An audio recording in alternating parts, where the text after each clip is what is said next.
Hello everyone, my name is Akash and welcome back to my YouTube channel. So today in this video, we are going to study about identity in blockchain. We are going to see in depth what exactly identity is. Okay. So we saw in the previous section on Bitcoin versus bank that we need to enable account and identity management, money transfer as a service, record management and trust. So in this section, we'll like mostly learn about identity, and in the next session we'll learn about record management, trust, and all that stuff. Okay. So and we'll also see that how they actually fit into the architecture of the blockchain. Okay. So by the end of this module, you will like you can have a high level understanding of how actually Bitcoin works and why things are the way they are in Bitcoin. Okay. So we'll start off by taking a look at one of the most fundamental ideas in Bitcoin, that is identity. Okay. So we saw earlier that banks need to keep track of the accounts and identities of their customers. But how do we do this in Bitcoin? What a bank or a central entity to keep track of who's who and who owns what? So to understand why we need identity in Bitcoin in the first place, let's understand first why we need identity at all in the context of currency. So in currencies, we need to ensure that users can authenticate themselves through some identification method, and that all identification method have integrity. So authentication is required to ensure that no one else acts on your behalf. Claiming, receiving and spending money on your behalf are things that only you should be able to do.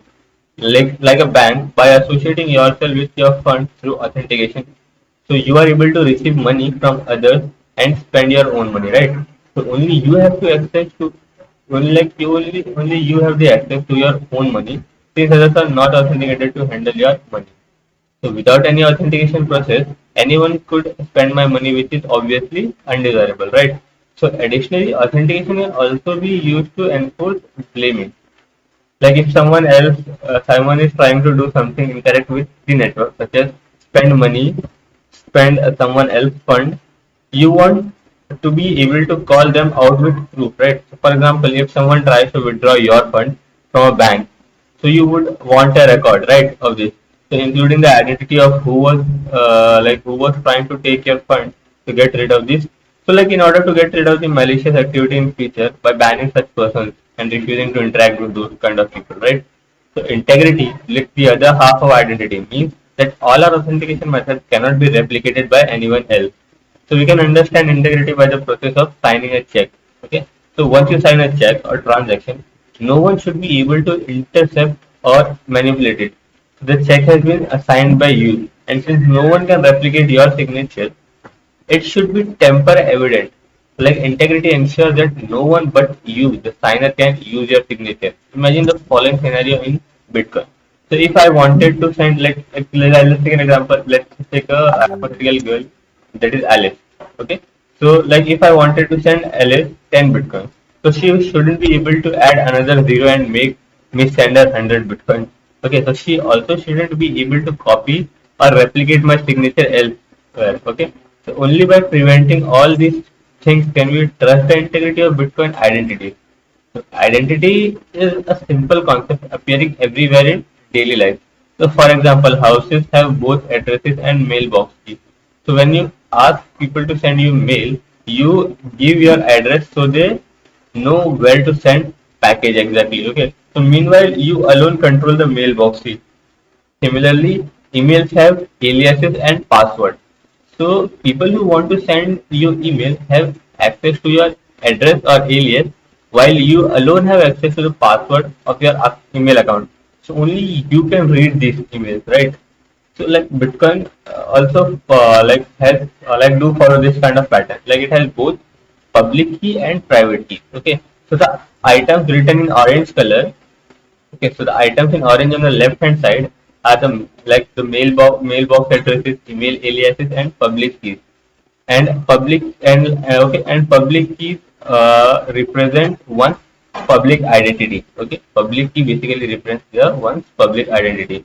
They are what you give out to the public so that they know how to communicate with you, like so that they know how to recognize and identify you.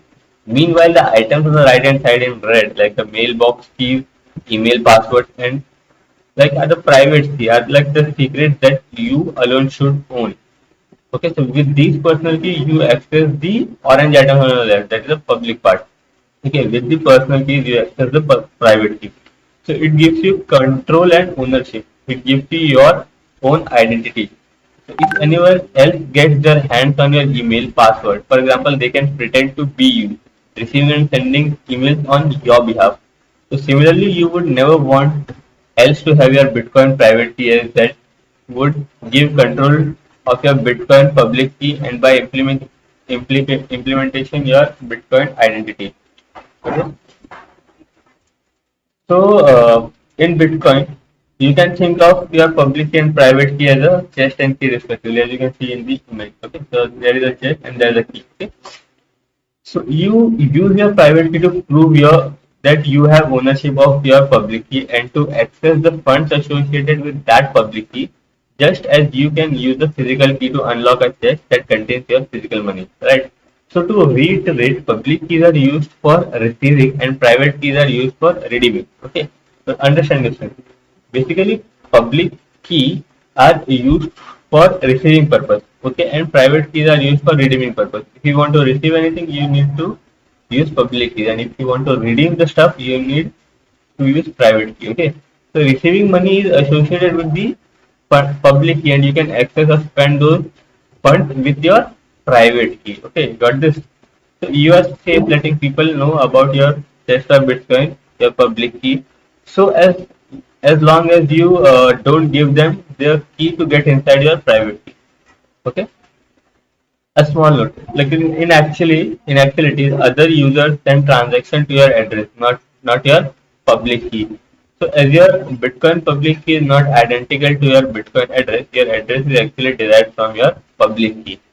Okay, like as your like what but actually Bitcoin public key is not identical to your Bitcoin address. Okay, so your basically address is actually derived from your public key. So like we will make the distinction clear when I'll be going more depth in the Bitcoin mechanics. But you can now think of addresses, pseudonyms, and public key as a synonym. Okay, okay. So the reason why we need this public private key pair scheme in Bitcoin is because there is no like central authority to generate unique identities for users. This means that user has to generate their own identity. So to generate an identity, a user picks a private key at random and generates the public key from the private key through a mathematical function. So you might be concerned about the danger of two users ending up with the same public key without. Okay. So a central registry ensuring that no two public have the same public key. Okay. No two people can have the same public key.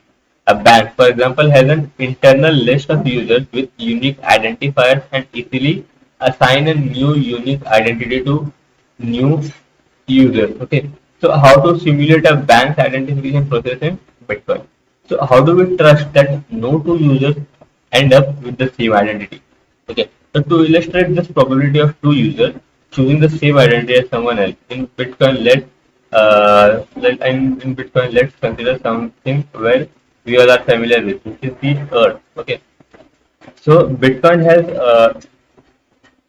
2 to the power 160 different possible addresses.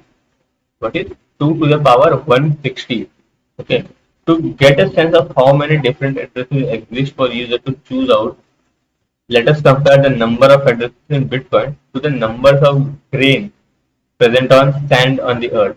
Okay, so the basically the earth has 2 to the 63 grains of sand. Okay, 2 to the 2 raised to power 63 grains of sand. So imagine every person in the world choosing a grain of sand at random. Okay, at random a person is choosing a single grain of sand. So the likelihood of two people picking the same grain of sand is less than 0.000%. Okay, so if one person is choosing a single piece of grain, so the likelihood that the other person also, like the probability that another person is also having the have also picked the same kind of grain is probability is 0.000%. Okay, so in comparison to the number of addresses in Bitcoin is many magnitude greater than the number of grains of sand on Earth. It's much magnitude. Okay, making this probability even smaller. Okay, so let's consider something more drastic. Imagine that for every grain of sand on Earth, there exists another grain. Also with 2 to the 63 grains of sand, now we have 2 to the 63 times 2 to the 63 times of sand, okay, grains of sand, okay, per earth, meaning that there are in total 2 to the 160 grains of sand, okay. Even the number of grains of sand upon all this earth, like so, like even like if the earth is only 0.0000000058%, which is 8 zeros, okay. So of all the possible Bitcoin addresses, like here you can see, like suppose what if someone needs to guess my private key. So Bitcoin is hidden in large amount of public key, which is 2 raised to 160. So this is the total possible address. Okay. So practically it is impossible for everyone to overlap using a random generation of public key. Okay. So here like what I mean like 2 raised to 63 is something around 0.0001%. Like it is like a similar means if one public key is generated, one private key is generated, it is like 0.00000058 times difficult to generate the same. Like it will like to hack this thing. It will almost take someone 7 to 800 years. Okay, so this is all about identity. In the upcoming session, we will be learning about transaction. So thank you everyone for watching this video. And if you find this stuff useful, then please do subscribe my YouTube channel. Thank you so much.